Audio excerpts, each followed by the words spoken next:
First of all, before I get started, I want to take the opportunity to thank all of you for being here, because you are a remarkable group of visionaries and leaders. And it is such an honor to spend this time with you today. So thank you for taking the time out of your weekend. As I like to share, I am such an unlikely crusader for cleaning up the food supply. I was born and raised in Houston, Texas, on Twinkies and po' boys. I wasn't a foodie. What I was the oldest of 4 children, and as you often hear about, I inherited absolutely every single one of those type A, overachieving genes you read about in a firstborn child. And thankfully, I channeled that into business school. I received a full scholarship and graduated as the top woman in my class before going on to serve as a food industry analyst. And when the management teams would come through our offices from Whole Foods and Wild Oats, we kind of thought they had a nice marketing niche carved out. It was either Lifestyles, or Rich and Famous, or some hippie thing. It just wasn't something that we were particularly on board with. And after doing that for a while, I traded the briefcase for a diaper bag. And with that same type A energy, my husband and I had 4 kids in 5 years. And up until that point, I really had not given a lot of thought about what was in the food supply. I figured if it was on grocery store shelves, it was safe. Don't tell me what to eat, and please do not tell me what to feed my kids. I had 4 picky eaters, limited time, limited budget, and I didn't want to hear it. And then one morning, over breakfast, life changed. And our youngest child had an allergic reaction. And in all candor that morning, that breakfast was Lego My Eggo waffles, tubes of blue yogurt, and scrambled eggs. And as her face started to swell shut, I was so unfamiliar with what a food allergy actually looked like that I turned to my older 3 and I said, "Jim, what did you put in her face?" And they all gave me those blank little kid stares. And I got so scared. And I raced her to the pediatrician's office, and she says, "Robin, she's having this allergic reaction. What'd you feed the kids for breakfast?" And I said, "Lego My Eggo waffles, blue yogurt, and scrambled eggs." And she said, "Well, those are 3 of the top 8 allergens." And she starts rattling off all the stuff about food allergies, and I'm thinking, how can a child be allergic to food?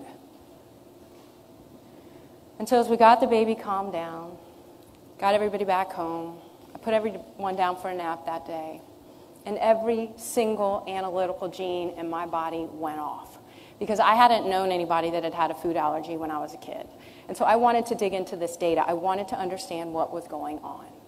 And that morning 5 years ago, I learned that from 1997 until 2002, there had been a doubling of the peanut allergy. I also learned at that point that 1 out of 17 kids under the age of 3 now has a food allergy.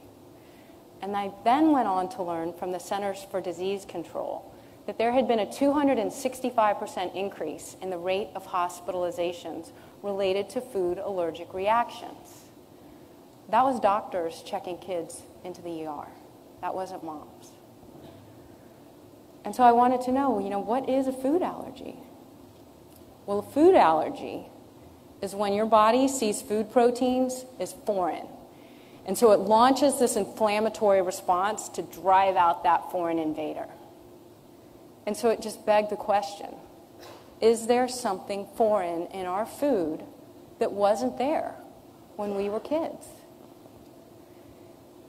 And so the analytical side of me, I turned to the U.S. Department of Agriculture. And I learned that yes, beginning in the 1990s, new proteins were engineered into our food supply. And it was done to maximize profitability for the food industry. And as Sunny touched on, that made perfect sense to me as an analyst. It drove shareholder value, absolutely the fiduciary responsibility of the corporations that were introducing these proteins. But at the same time, no human trials were conducted to see if they were safe. And so milk allergy is the most common allergy in the United States, according to the Wall Street Journal and CNN. And so I wanted to know, is there something in the milk that wasn't there when we were kids? And beginning in 1994, in order to drive profitability for the dairy industry, Scientists were able to create this new genetically engineered protein and this synthetic growth hormone and inject it into our cows to help them make more milk. The business model makes perfect sense. It's a brilliant one. But at the same time, what happened is that it was making the animals sick.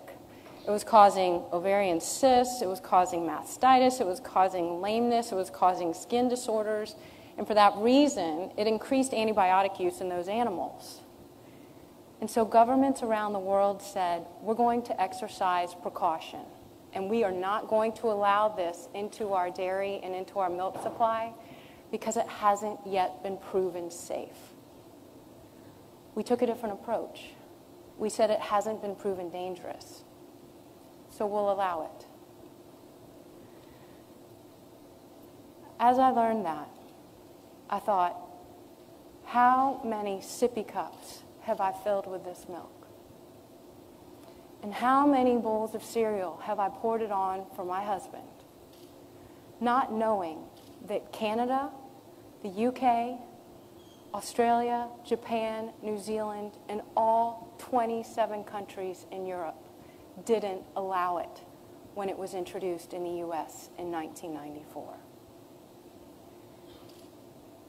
And so I wanted to know, what are the conditions that we're seeing here in the US? Because one of the concerns around this new growth hormone, this synthetic protein, was that it also elevated hormone levels that were linked to breast, prostate, and colon cancer.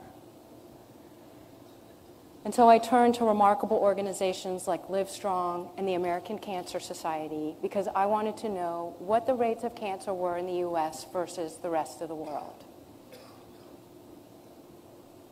The US has the highest rates of cancer of any country on the planet. And according to the American Cancer Society, migration studies show that if you were to move here from somewhere like Japan, your likelihood of developing cancer increases fourfold. 1 out of 2 American men and 1 out of 3 American women are expected to get cancer in their lifetime. I also learned that 1 out of 8 women has breast cancer. But then what I learned is that only 1 in 10 of those breast cancers are genetic, which means 9 out of 10 of them are environmentally triggered. So kind of like, when you're driving down the highway and you see an accident and you just keep looking and you're not really sure why. I wanted to know, are these other allergies that we're seeing, have foreign proteins been introduced into our food there too? And shortly after milk was engineered with this new protein, scientists then engineered soy, and soy is also one of the top 8 allergens.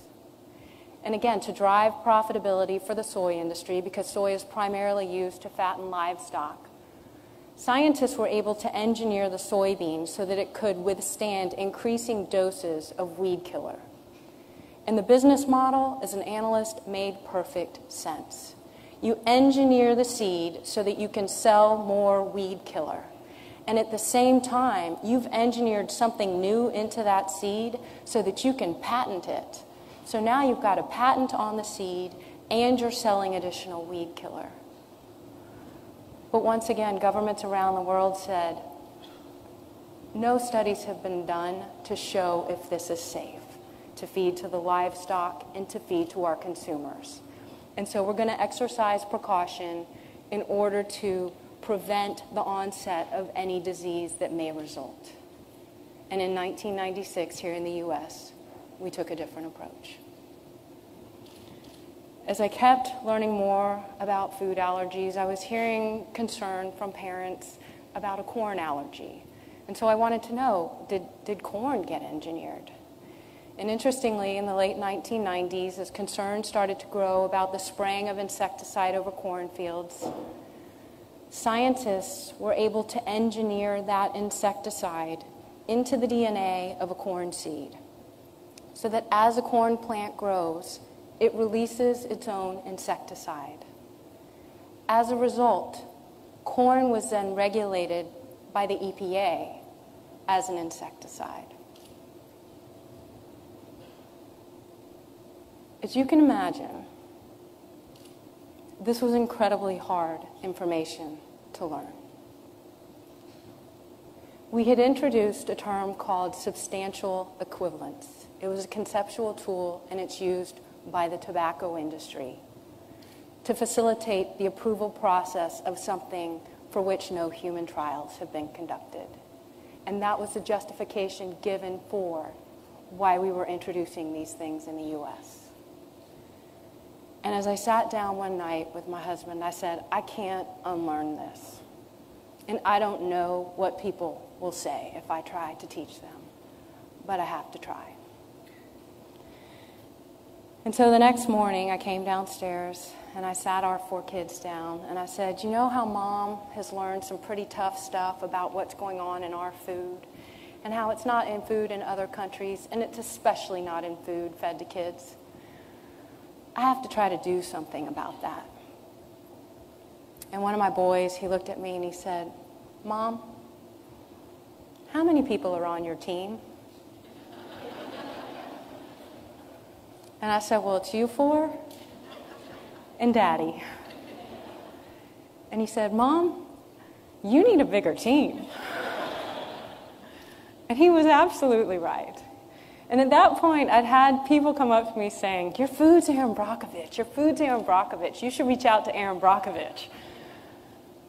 And at that point, I did not want to be Foods Erin Brockovich, and I thought, how in the world could I possibly reach out to her?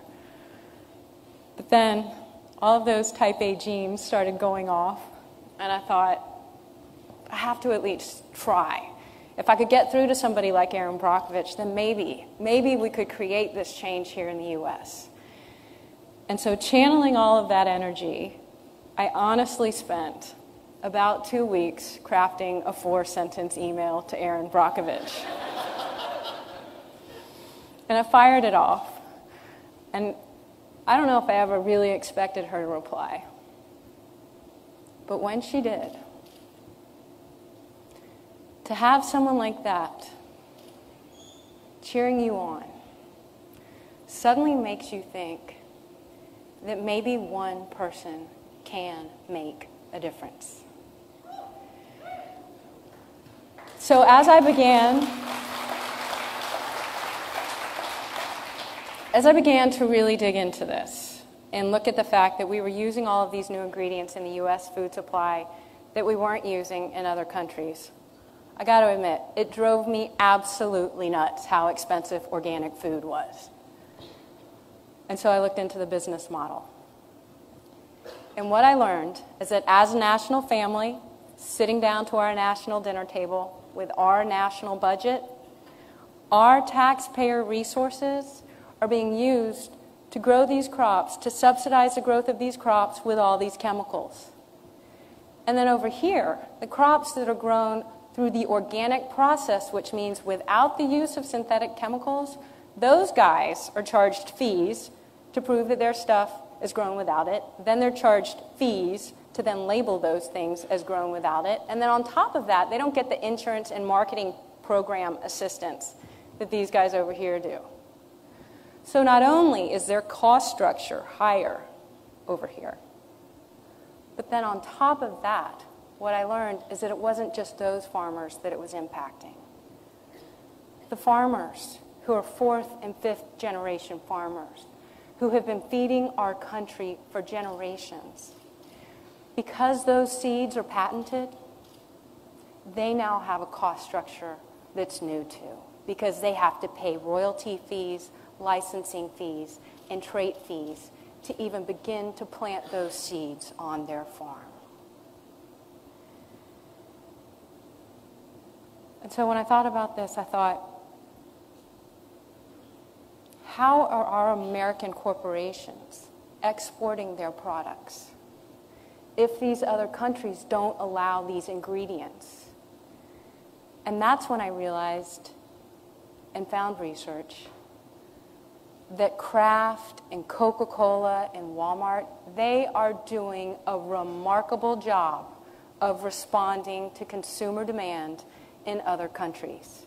And they have formulated their products differently. So Kraft and Coca-Cola and Walmart, they don't use these ingredients in the products that they distribute in other countries. Now, when I first learned that, at first, it was kind of depressing. But then I thought, we just need to teach each other here. And as I reflected on the fact that we'd introduced these proteins, there had been all of this toxicity concern, I wanted to know, what are we spending on healthcare versus the rest of the world? The U.S. spends more on healthcare than any country in the planet.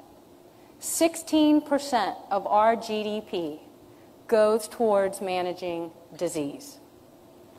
What that means is that a company like Starbucks spends more on healthcare costs than they do on coffee. And as an American, I realized this very easily could be affecting our global competitiveness. Because rather than driving profitability towards our core competencies in the global marketplace, we're managing disease.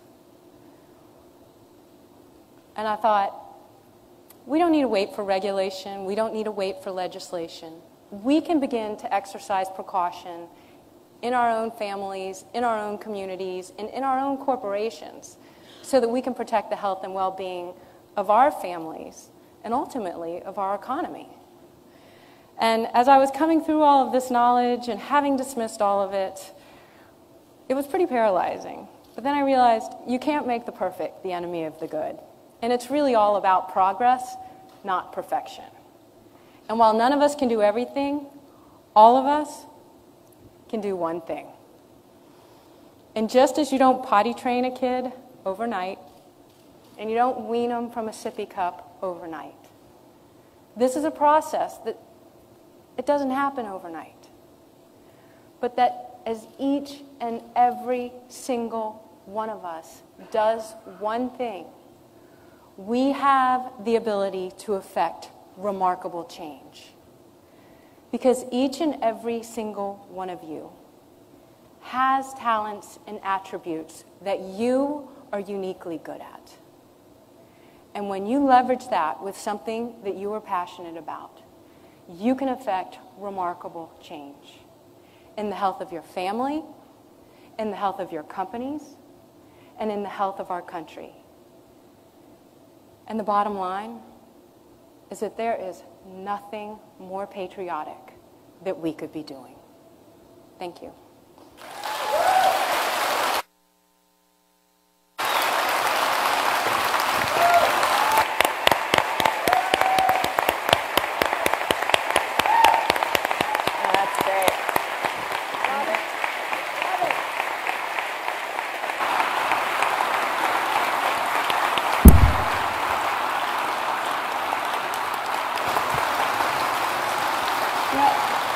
You may get a standing ovation every time you give this talk, but we don't get to give them all the time. So thank you for taking that in.